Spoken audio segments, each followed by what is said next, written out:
Hello po, magandang pong umaga, tanghali o gabi po sa ating lahat. Hindi ko po alam kung anong oras na diyan ngayon. So, ganito po ang bati ko. Magandang umaga, tanghali at gabi sa ating lahat. I miss you all po. Natutuwa ako dahil nandyan pa rin kayo. Hindi ko man kayo nakikita, pero ako'y natutuwa dahil nandyan pa rin po kayo.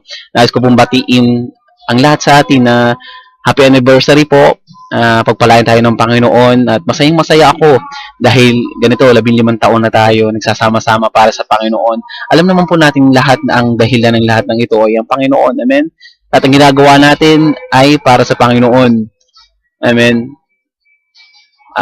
Salamat sa Panginoon dahil hindi niya tayo iniwang simula nung umpisa hanggang sa ngayon.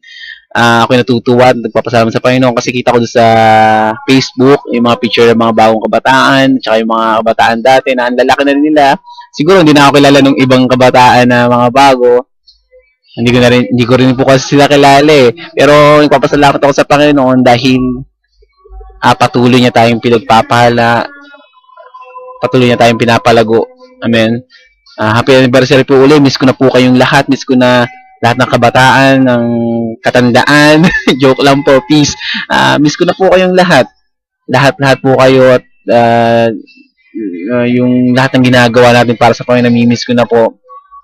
Salamat sa lahat. Salamat sa Panginoon. Salamat din sa lahat ng nananalangin para sa amin na nandito sa malayo. Salamat po sa inyong lahat. Bago po pala matapos ang aking 3 minuto, ay nais ko pong basahin itong nasa 1 Corinthians 10:13 po. Ito po sinasabi, wala pang pagsubok na dumating sa inyo na hindi naranasan ng lahat ng tao. Tapat ang Diyos at hindi niya ipahihintulot na kayo subukin ng higit sa inyong makakaya. Sa halip, pagdating ng pagsubok, bibigyan niya kayo ng lakas upang mapagtagumpayan iyon. Amen? Amen po ba?